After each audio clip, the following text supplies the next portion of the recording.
Welcome to The Criminal Imagination, the final episode of Gothic Evidence, Dark Inheritance, a series, not a tale of logic and reason, a descent into shadows, secrets, and the crimes that refuse to die. We will uncover the forgotten roots of crime fiction, haunted mansions, unreliable confessions, spectral witnesses, and guilty minds fractured by mirrors and blood. And through this, we will explore how fear, guilt, madness, and supernatural shaped the genre we believed we understood. This is the final episode of The Archive of the Repressed. Welcome to Gothic Evidence, Dark Inheritance. A world that justice limps behind secrets, where madness wears a velvet coat, and the blood on the floor tells stories older than law or even time. When we speak of the Gothic, most people imagine a crumbling abbey, a storm battered castle, or a spectral figure drifting through candlelit corridors. But the Gothic was never really about old stone walls or blood stained tapestries. It was always about something more unsettling, the return of what a culture tried to bury. What society declared unspeakable does not stay silent, it comes back in disguise. Through madness, through ghost, through the creak of bureaucracy and the chill of surveillance. The Gothic is a language of haunting and crime, which is present in its most unsettling form, is nothing if not a haunting. Today, I take you to that strange twilight space where crime fiction mutates into something darker, the realm of the neo-Gothic and the postcolonial Gothic. The books I will discuss: Eleanor Catton's The Luminaries and Basma Abdel's Aziz, The Queue. They look like very different worlds. One, 19th century New Zealand, drenched in gold dust and secrets. The other, a contemporary Cairo suffocated under a totalitarian state. But both remind us that the Gothic never died. It merely adopted. The old ghosts now wear new masks. The endless corridors of bureaucracy, the electronic screen that watches you more faithfully than any ghost could ever, the files and forms that hold the fate of bodies. These are the haunted mansions of our own time. Let us begin with Catton's The Luminaries. On its surface, it is a Victorian style mystery set in the gold rush town of Hokitika. The plot is dazzlingly intricate. 12 men gathered in a smoking room, their testimonies tangled, each bound to an astrological sign, each circling around the enigmatic figure of Anna Wetherell, the so-called fallen woman, and the opium-stained death of Crosby Wells. It won the Booker Prize not only because of its labyrinthine structure, but because it resurrected the Gothic's most ancient instinct: suspicion. In Catton's world, nothing is stable. Testimonies contradict each other. Appearances deceive, and truth seems as elusive as gold in the riverbed. One passage captures this perfectly. Catton writes, "Every man had his secret suspicion that every other man knew something was more than he did." That line could be lifted straight out of Poe or Wilkie Collins. But here it appears in the colonial frontier of New Zealand, where fortune seekers from Europe, China, and beyond gather to reinvent themselves. The Gothic here is not confined to castles. It thrives in gold mining towns, in shipping offices, in the unmarked graves of migrants. The haunted space is colonial history itself. What the empire represses, the violence, the dispossession, the exploitation. It returns as a mystery, paranoia, as crime. Consider Anna Witherell. She is treated by the men around her as either a cipher or a scapegoat. Yet, she embodies the Gothic's oldest rule, the figure through whom the repressed emerges. She is constantly spoken about but rarely listened to. She is watched, judged, pitied, and feared. This reminds us that Gothic crime is always about spectatorship. Who gets to watch, who gets to narrate, and whose truth is excluded.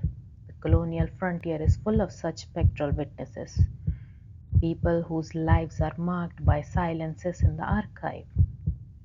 Catton gives them form through atmosphere, paranoia, and uncanny coincidence. The crime becomes less about solving who killed Crosby Wells and more about recognizing how colonial society itself is built on buried crimes that refuse to stay hidden.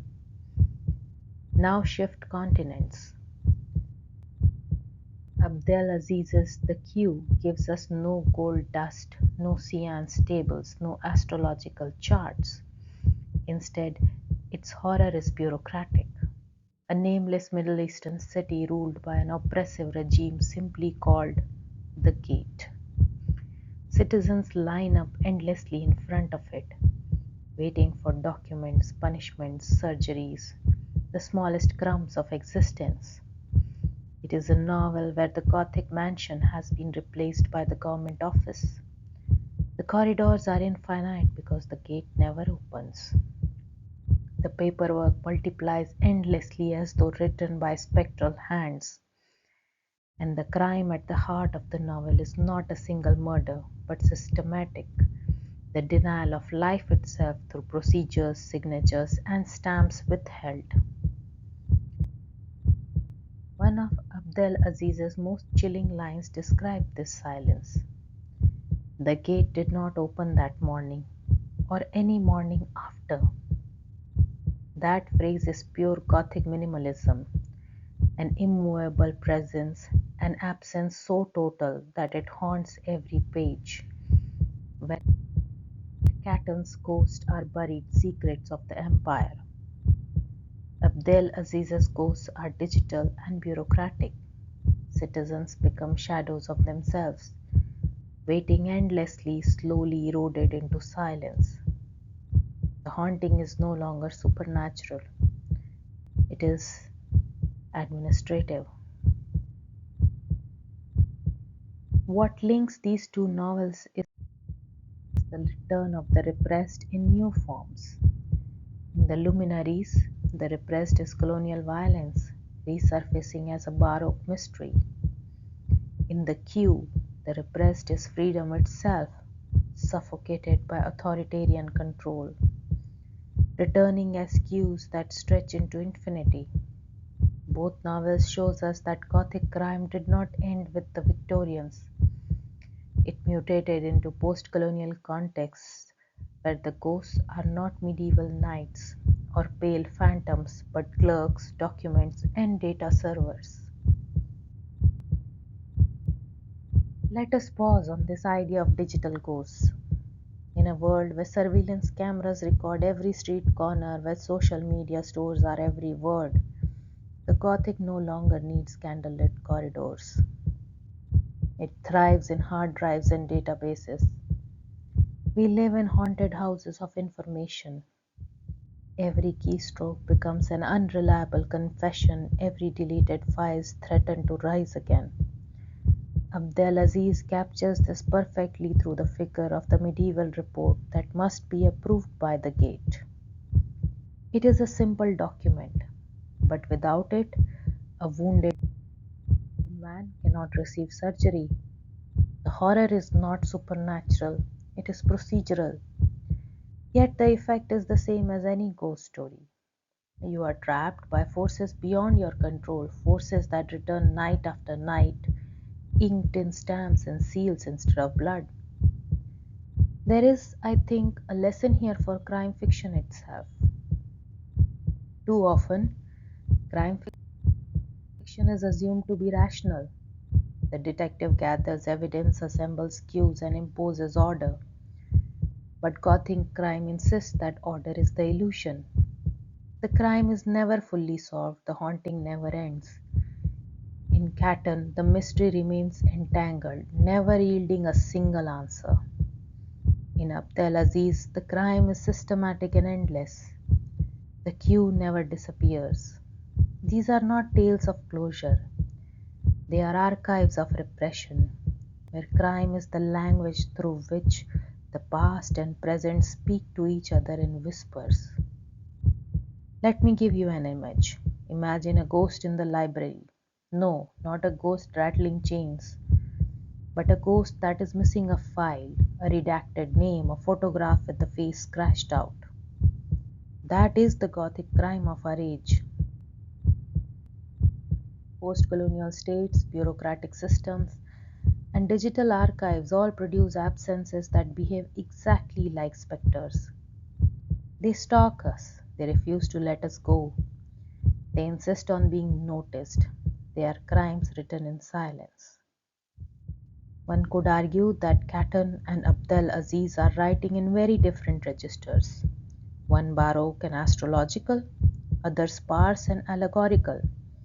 Yet both reveal that the Gothic persists because repression persists. Colonial exploitation and authoritarian regimes may appear in history books as events of the past, but in lived experience they continue to reverberate. The Gothic thrives on these reverberations. It is the sound of history knocking at the present. It is the refusal of trauma to stay politely buried.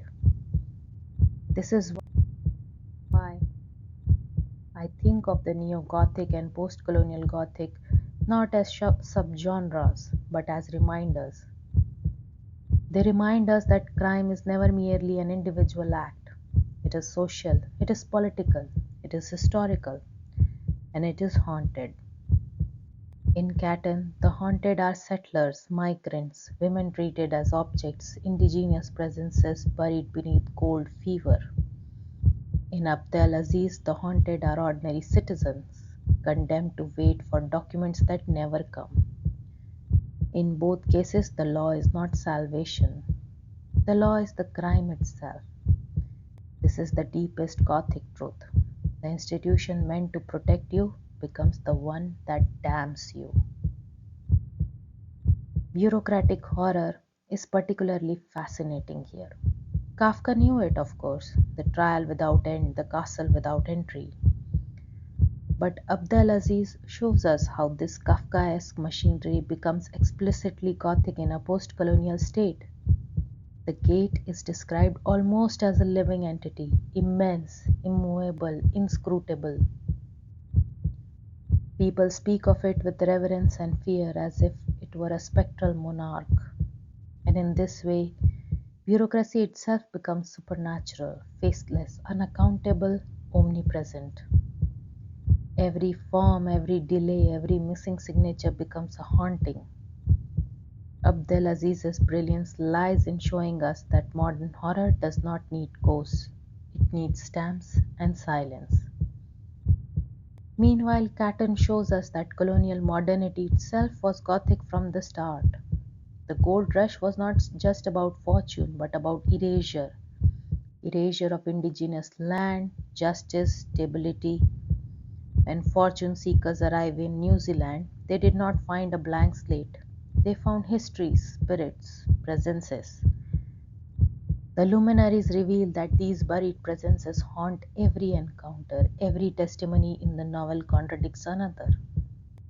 Every narrative is unreliable, and in this unreliability we hear the whisper of repression. I sometimes wonder if this is why Gothic crimes feel so urgent today. We live in a world of endless data, endless bureaucracy, endless surveillance, but beneath it all, we are still haunted by histories we have not resolved.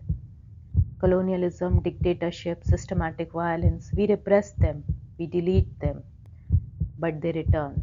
They always return. That is what Catton and Abdelaziz teach us. The repressed does not vanish, it changes form. The haunted mansion becomes the government office. The family curse becomes the surveillance file. The ghostly witness becomes the queue that never ends.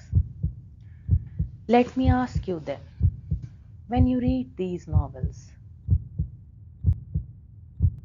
do you feel closure or do you feel the weight of what cannot be closed? Do you feel, as I do, that Gothic crime is less about solving than about remembering, about forcing us to confront the silence we live beside every day? Because if crime fiction has always been about order restored, then Gothic crime reminds us that order is a lie, a mask stretched over fractures that keep bleeding through. And I will leave you with one final line, not as a resolution, but as an invitation, a whisper carried forward into the next descent. In the archives of the shadows, where silence confesses and mirrors fracture into blood, we walk beside crimes that will not die. Until next time, this has been The Criminal Imagination.